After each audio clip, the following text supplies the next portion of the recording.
오늘도 우리 사는 이야기 찾아주셔서 감사합니다. 사연자분이 보내주신 이야기 시작해볼게요. 안녕하세요. 대구에 사는 60대 중반 시장에서 만두집을 운영하고 있는 남자입니다. 오늘 여러분께 제 이야기를 들려드리고 싶어서 이렇게 글을 쓰게 되었습니다. 지금으로부터 9년 전 정말 오랫동안 사랑해왔던 저희 아내가 유방암 판정을 받아서 암투병을 하다가 결국 세상을 떠나고야 말았습니다. 정말 저와 아이들밖에 모르던 저희 아내. 좋은 옷 한 번 제대로 입혀주지 못하고 좋은 음식 한 번 먹여주지 못했는데 너무 미안해서 아내를 땅속에 묻어준 그날, 그리고 그 뒤로도 몇 달 동안 한참 동안 울기만 했네요. 매일매일이 고통이었습니다. 요리 한번 해본 적이 없는 고등학생 딸이 차려준 음식도 거들떠보기도 싫고, 아내는 고생하다가 떠났는데 내가 무슨 자격이 있다고 음식을 먹나 싶었거든요. 계속 밥을 안 먹다 보니 몸은 수척해지지, 계속 배에서 소리가 났지만 내가 무슨 자격이 있다고 뜨신 밥을 먹나 싶고, 너무 힘든 시간들의 연속이었습니다. 그러던 중 우리 딸이 밖에 산책이라도 조금 다니라고 하더라고요. 수척한 몰골, 정말 숨기고 싶은 몰골이었지만 모자를 푹 눌러쓰고 오랜만에 햇빛이라도 조금 쬐면서 기분 전환도 해볼 겸 밖으로 나가려고 현관문을 열었습니다. 그런데 옆집에서도 밖에 나가시나 현관문 열리는 소리가 나더라고요. 이 집에 산 지는 오래되었지만 옆집에 누가 사시나는 제대로 뵌 적이 없었는데 그때 옆집에 사시는 분을 처음 뵈었네요. 저와 나이가 비슷해 보이는 중년의 여성분이었습니다. 안녕하세요.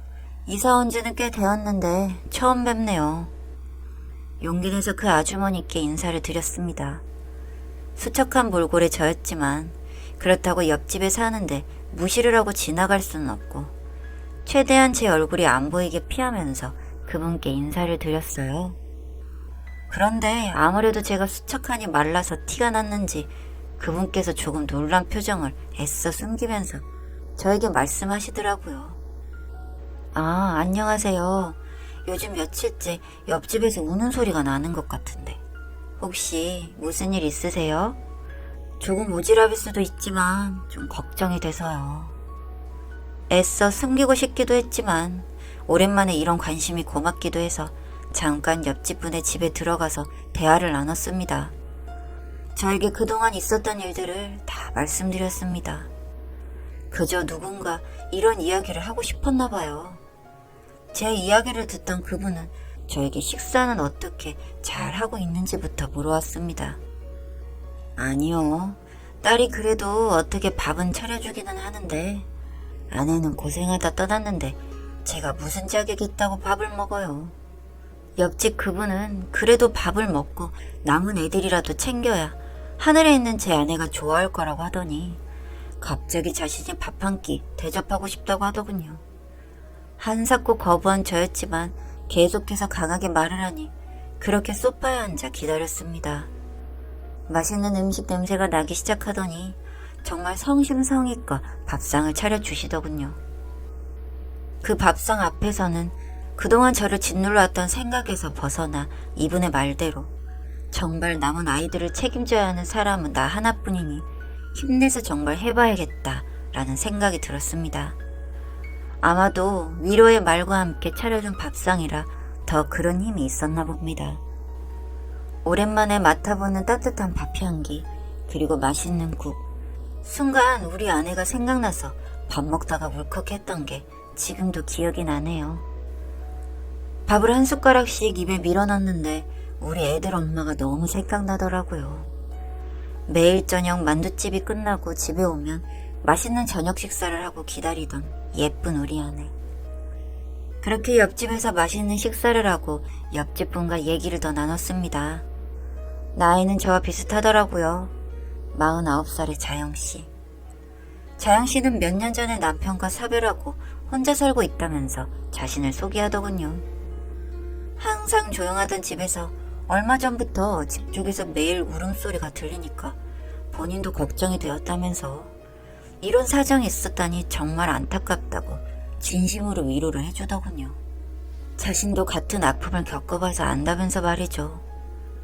그 뒤로 자영씨는 가끔 저희 집에 들리며 집안일도 도와줬고 반찬도 해주는 등등 열심히 저희 집을 챙겨줬습니다. 저희 애들도 처음에는 제가 숨겨둔 여자라도 있었나 하면서 절 의심하고 자영씨에 대해서도 적대적인 태도를 보였는데 저희 애들한테도 잘해주고 성심껏 대하니까 애들도 곧 자영씨에 대한 태도를 바꾸더라고요. 저도 매일 아내가 보고 싶다고 울지 저희 애들도 꿋꿋이 버티다가 엄마가 보고 싶다면서 힘들어하던 정말이지 매일매일이 가시밭길이었던 저희 집. 자영씨 덕분에 회색 빛깔만 돌던 저희 집은 어느새 아름다운 오색 빛깔이 돌고 있었습니다. 그러던 중 어느 날 화장실에 들어갔던 저희 첫째 딸이 무슨 일이 생겼는지 비명을 지르더라고요. 설거지를 하고 있던 중이었지만 냉큼 딸이 있는 화장실 문을 두드렸습니다. 대체 무슨 일인지. 하지만 저희 딸이 계속해서 나오질 않더라고요. 이럴 때는 대체 어떻게 해야 하는 건지. 제가 남자니까 직접 들어가 볼 수도 없고 옆집 자영씨에게 부탁을 해서 자영씨가 화장실에 들어가 보더군요. 그런데 이상한 게 두 사람이 오랫동안 안 나오더라고요. 큰일일까 밖에서 계속 불안해서 서성이고 있었습니다. 30분쯤 지났을까 자영씨와 딸이 나왔어요. 대체 무슨 일일지 걱정이 되었는데 제 마음은 서툴렀던지 딸에게 소리를 지르고 말았습니다. 자영씨가 진정 좀 하라면서 제 딸의 손을 꼭 잡고 저와 딸을 식탁에 앉혔어요. 물을 한 잔씩 주면서 자영씨가 말하더군요. 지금부터 저희 딸하고 같이 얘기를 하나 하려고 하는데 너무 놀라지 말아달라고. 그러면서 시작한 이야기는 저를 충격 속에 빠뜨렸습니다.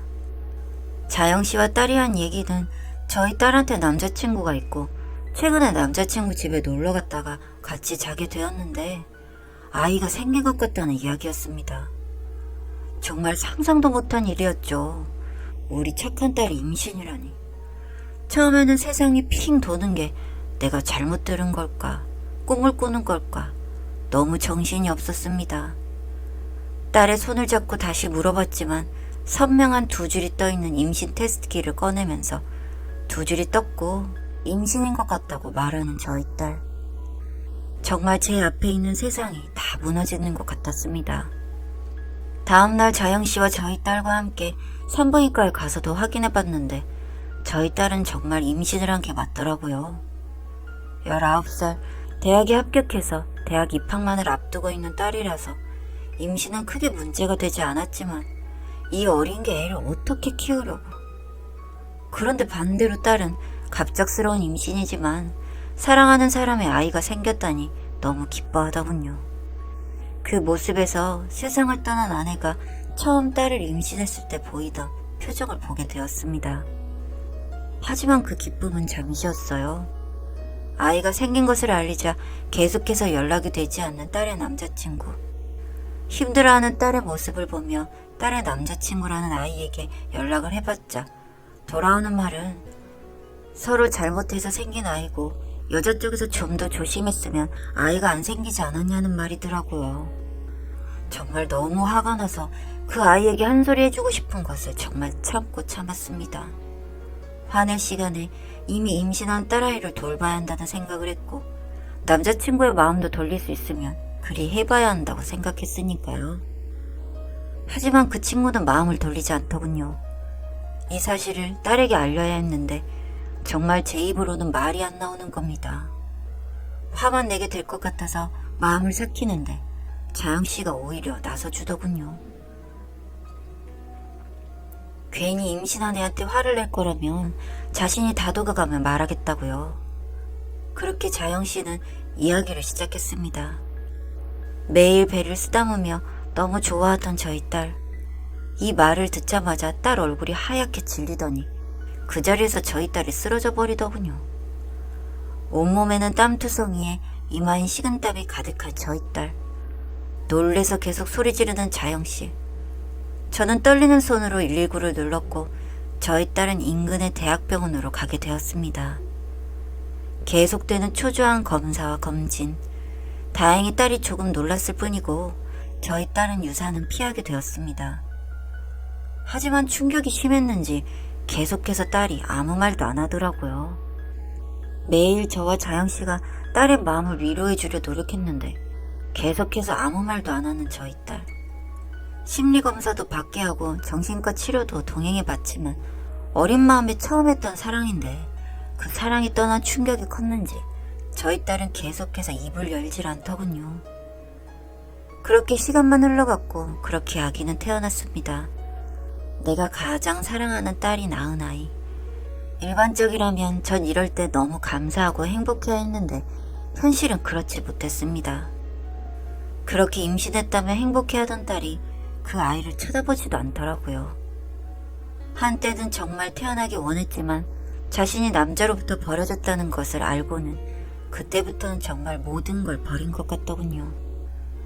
하지만 이미 태어난 이 아이도 너무 소중한 생명이 아닙니까? 딸을 돌보지 않는다면 저라도 해야 해서 매일같이 산부인과를 가서 첫 손녀를 봤습니다. 정말 딸은 그 이후로도 아이를 보러 내려오지도 않더군요. 그 남자의 피가 섞인 아이가 소름 끼치기 싫었을까요? 병원에서 주는 미역국 한 번을 목에 넘기질 않더군요. 옆에서 자영씨 그런 딸을 보며 흔들리지 않고 지켜줬습니다. 자영씨는 태어난 아기보다도 제 딸을 더 소중하게 품어주더군요. 이렇게 저희 가족에게는 위기가 찾아와 버렸습니다. 정말 다시 매일매일이 고통의 연속이었습니다. 밥도 먹지 않고 아이도 보지 않고 아무 말도 안 하고 그저 누워있는 딸. 그리고 어떻게든 저희 가족의 아픔을 품어주고 싶어 노력하는 자영씨까지. 그러던 중 어느 날 그날도 열심히 만두집에서 만두를 빚고 있는데 병원으로부터 전화가 왔습니다. 저희 딸이 없어졌다는 전화였죠.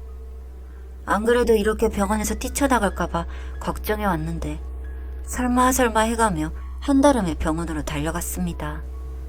그런데 저희 딸이 흔적도 없이 정말 병원에서 사라졌더라고요. 애도 데리고 간 건 아닐까 하고 신생아실에 먼저 가봤는데 아이는 있고요. 정말 어디에 간 것일지. 혹시나 올 수도 있는 저희 딸을 기다리면서 자영씨는 산부인과에 있고 저는 경찰서에 신고를 한 후 열심히 딸을 찾았습니다. 하지만 며칠이 지나도록 딸을 찾을 수가 없었습니다. 그렇게 만두집을 할 기력도 없고 힘도 없어서 만두집을 며칠을 쉬면서 집에서 매일매일 정신이 나간 사람처럼 멍하게 앉아 있었네요. 그러다가 어느 날 저녁 핸드폰이 울려서 보니까 강형사님이었어요. 드디어 우리 딸을 찾은 걸까요? 조금은 떨리면서 기쁜 마음으로 전화를 받았는데 형사님으로부터 들은 소식은 정말 충격적이었습니다. 저희 딸의 죽음. 그 아이를 찾아갔던 건지 저희 딸이 그 아이가 사는 집의 근처 모텔에서 결국 안타까운 선택을 했다는 이야기를 듣게 되었습니다. 이 이야기를 듣자마자 아빠로서 딸을 지켜주지 못해서 정말 미안한 마음과 함께 우리 딸을 죽게 만든 놈, 그 놈이라는 생각이 들어서 정말 화도 났지만 내가 화를 내봤자 뭐하나 하는 생각도 들어서 너무 자괴감도 들고 정말 힘들었네요. 몇 년 사이에 사랑하는 아내도 잃고 첫 딸도 잃어버린 저. 이제는 중학교를 다니는 둘째만 제 곁에 남았더군요. 너무 허망했습니다, 인생이. 복작복작했던 내 가정이 어떻게 이렇게 한순간에 일이 돼버렸나 싶으니까 정말 숨도 못 쉬게 마음이 아팠습니다. 하지만 죽을 수도 없었네요. 내가 사랑했던 나의 첫 정인 딸이 세상에 남기고 간 첫 손녀가 있었으니 말입니다. 정말 손녀를 생각하며 정신을 차리려고 노력했습니다. 순간순간 죽고 싶다는 마음을 자영씨의 도움으로 정신줄 붙잡아가며 아이를 키우기 시작했죠. 커갈수록 우리 딸을 꼭 닮은 이 아이를 보면서 이 아이는 내 딸 같은 고통을 겪지 않게 잘 키워야겠다는 생각이 들었지만 갈수록 우리 첫딸이 생각나서 이 애를 돌보다가 울고 저도 죽으려고 하고 너무 힘든 날들의 연속이었습니다. 이 애는 왜 이렇게 우리 딸을 꼭 빼닮아서 내 마음에 상처를 주는 건지. 그러다 하루는 자영씨가 음식을 해주겠다면서 장에서 돌아왔는데 너무 놀랬다고 말하더라고요. 제가 이 조그마한 아이의 몸을 조르고 있었다며 그 심정은 알겠지만 너무 놀랐다고 하면서요. 저는 기억에도 없는데 자영 씨에게 전해 듣고 너무 놀랐습니다. 첫 딸을 자꾸 생각나게 하는 그놈의 피가 흐르는 이 조그만 아이에게 무슨 죄가 있다고 제가 그런 짓까지 했던 건지. 자영 씨가 아니었다면 이 아이는 제 손에 죽게 되었고 저는 그렇게 가족을 잃었을 뿐만 아니라 죽이기도 한 사람이 되었겠죠. 이 아이를 사랑해야 하는데 내가 할아버지로서 도와줘야 하는데 자꾸만 사악한 마음과 함께 힘든 마음이 들었지만 그때마다 자영 씨가 옆에서 막아주고 진정시켜줬습니다. 몇 번은 진짜 너무 힘들어서 그런데 왜 막냐고 자영 씨에게 화도 냈지만 그때마다 자영 씨가 차분하게 말하고 설명하면서 저를 진정시켜줬어요. 당신의 첫 정이었던 딸이 낳은 아이일 뿐이에요. 그리고 이 아이에게 당신은 유일하게 남은 어른이에요. 이 아이에게는 세상 한 명뿐인 할아버지고요. 그거 하나만 생각해요. 별거 아닌 이 한마디가 제가 가야 할 길을 알려주는 것 같았습니다. 이제 우리 첫 딸이 세상에 남기고 가준 손녀가 초등학교에 들어가려가 되었습니다. 언제 이 아이가 다 이렇게 컸는지 세상을 떠난 우리 딸을 닮아서 한켠으로는 미운 우리 손녀이기도 하지만 이 아이한테만은 이런 불행을 물려주고 싶지 않아서 저도 열심히 살아가고 이 아이도 열심히 키워가고 있습니다. 정말 우리 가족과는 이웃이지만 일변식도 없었던 자영씨. 이런 자영씨 덕분에 정말 무너질 뻔했던 우리 가족에게 다시금 정말 크고 예쁜 향기로운 꽃이 피어나고 있습니다. 그리고 얼마 전 그동안 제 눈앞 깜깜한 것만 보고 사느라 도움만 받았던 자영씨가 눈에 들어왔습니다. 참 그동안에도 미안하다는 생각뿐이었는데 새삼 또 한 번 세상의 은인이 아닌가 하는 생각이 들더군요. 그래서 뭔가 새로 사랑을 하기엔 늦은 나이지만 저는 우리 가족과 저를 위해서 계속 희생해주고 마음 써준 자영씨와 저의 제2의 인생을 꾸려 나가보려고 합니다. 너무 부족한 저인데도 자영씨는 미소를 보이며 그런 말 해주네요. 어떻게 보면 정말 남인 저희 가족을 성심성의껏 힘써주느라 종종 자신은 챙기지 못했던 자영씨. 이제 제가 이런 자영씨를 행복하게 만들어주고 싶습니다. 지금까지 긴 이야기 들어주셔서 감사합니다. 여러분의 삶에도 크고 예쁜 빛이 가득하시길 바랍니다.